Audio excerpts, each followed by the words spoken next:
So in this video, I want to talk about getting things square and plumb in your van. Obviously, most people know what square means. Basically, if you're dealing with a floor, you just want to make sure that these are square to the floor. Plumb basically just means things are hanging vertical. Now, the challenge in a van is that a van is not level. And so you can't use a traditional level to do this. You've got to reference it off of something. So I've seen people who try and get their van level by either jack or driving it up on blocks or something to level out the van. The problem with that is even when you get in the van and walk around, it's going to move, it's going to tilt from side to side depending on where the weight is. And so what you really want to do is just make sure that things are basically square and plumb in relation to the floor. So I'm going to talk about how we do that here. We've got a couple of tools that we use. One is a digital level. And by the way, all the products that I talk about, we have a Google Doc that we keep updated with all of the materials, a lot of the tools that we use to build our vans. And there's a link to that Google Doc in the description. It's a free download, so feel welcome to download that. But this is a digital level. And what I can do is I can turn it on, and then I can set it on the floor, and whether the floor is level or not doesn't matter. I can zero it out. So now whether the floor is level or not, this level is, the floor is zero. So if I move this onto something, I can see if it's still level. You can also take it and you can set it like this and make sure that that's 90 degrees, and that is. And so that's one way that you can do it, is just to get things square in reference to the floor. Now, one thing you want to make sure is if I zero this out with the screen facing this way, I always want to keep it the same way. Okay, because if I was to zero out here, and let's say that the van is tilted 3 degrees, and I zero it, so it says 0. Now if I turn it around and look at it this way, I'm going to be 6 degrees off, because I've adjusted for that 3 degrees this way, but then I turn it around and I'm looking at it the other direction. So you always want to keep it pointed the same direction if you're using a digital level. So I zero it, I can put it on, I can just walk around the van as long as I've got the screen facing the same way, and everything is going to be referenced off the floor.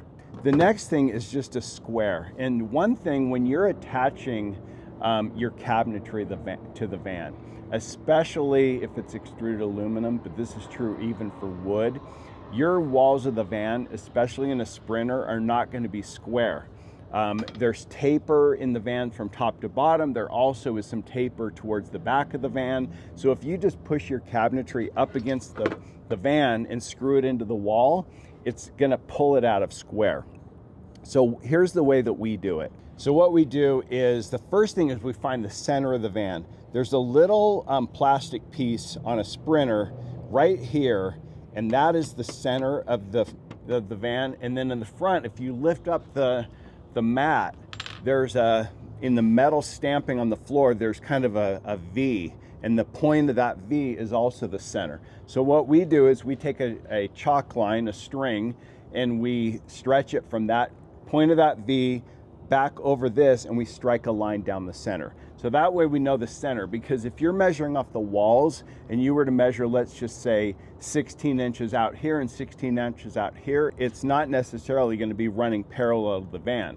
If I screwed this mechanical box up against the walls, not only is it going to probably pull it out of plumb, it's also going to make it so that it's not parallel. It's probably going to be further in the front than it will be in the back. So that's just something to keep in mind. So first thing you want to do is strike a chalk line right down the center of the van. Then all of your measurements can go off of that center line. Now the next thing we do is we get our boxes, and we want to make sure that both sides are exactly the same distance. So again, we measure off the back of the van, and we make sure that if this is 4.5 inches, we make sure that they're both 4.5 inches. We put a mark there with a Sharpie. Then we push the whole thing up against the wall and see where it touches. And it's typically going to touch on the bottom but it's not going to touch at the top because of the way that the walls of the van are. So we push it up so that it's touching, and then we just pull it out and measure off of that center line and make sure that it's perfectly parallel to that center line. Once we have that, we drill a couple of holes through the 80-20. So I'm going to show you how we drill the holes. We're going to use number 14 screws. And so we use a 1/4 inch drill bit, and we drill just right down the center of the extruded aluminum.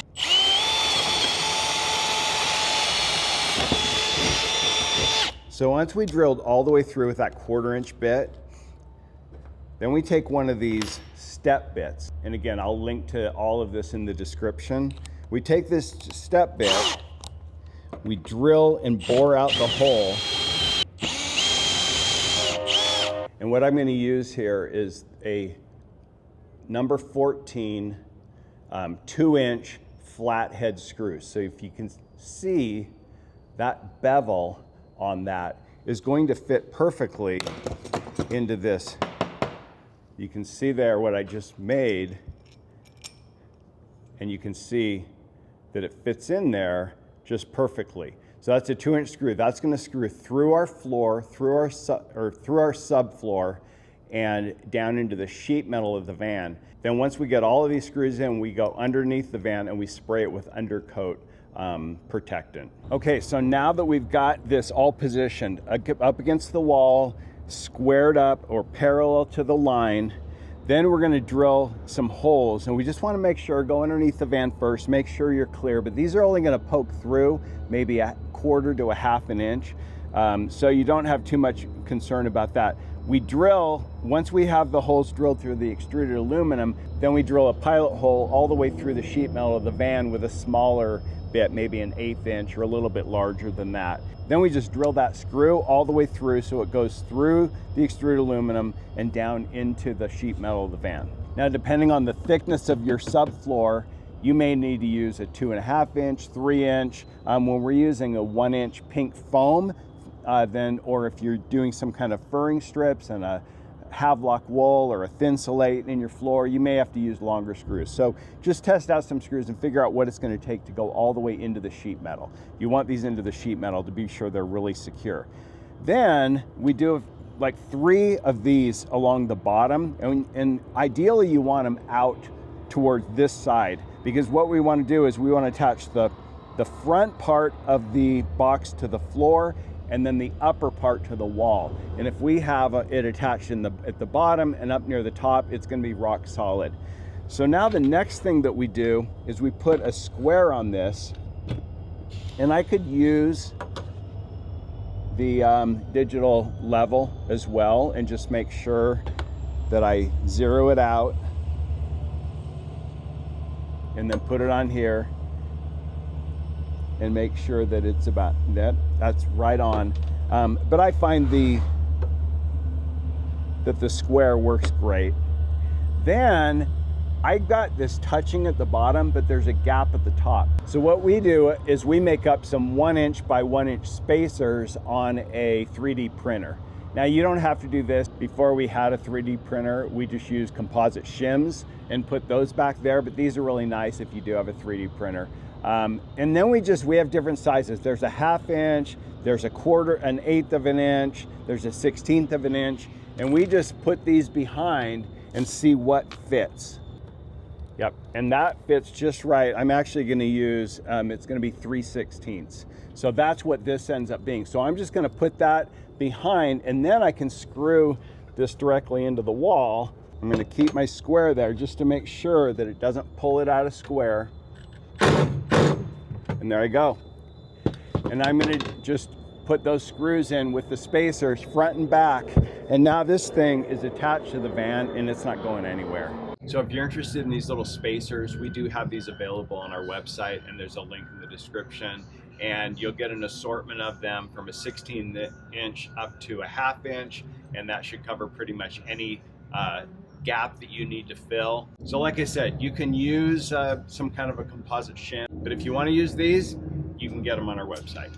So I can't emphasize enough how important it is to get everything square and plumb and parallel to the lines of the van. okay? Because if you don't do that, when you go to attach all your cabinetry, your bed, or things like that, things are gonna be off, things aren't gonna line up right, things aren't gonna look right. It's a real sign of a DIYer. When you walk into a van, you see that the upper cabinets are hanging at a little bit of an angle, or maybe your boxes are not parallel to the floor lines. So as far as the sequencing of all of this, we make these boxes on the bench. We build the entire plumbing system, the electrical system, and test it all on the bench. And we now offer these as drop-in systems, so you can check that out on our website, and there's a link to that in the description.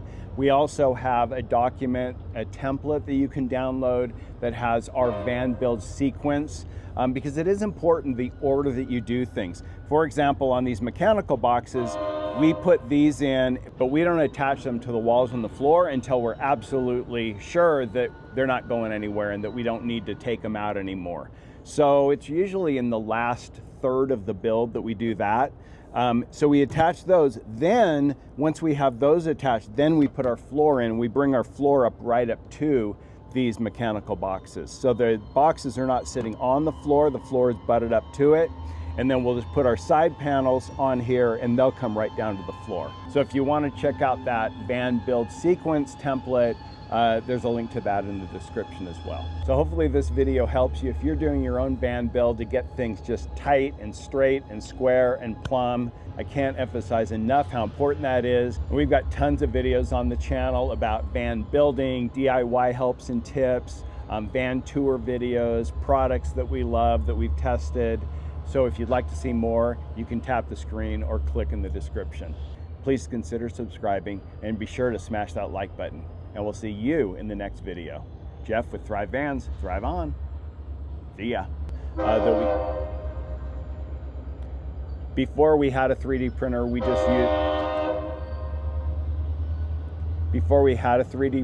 just used composite shims and put them back.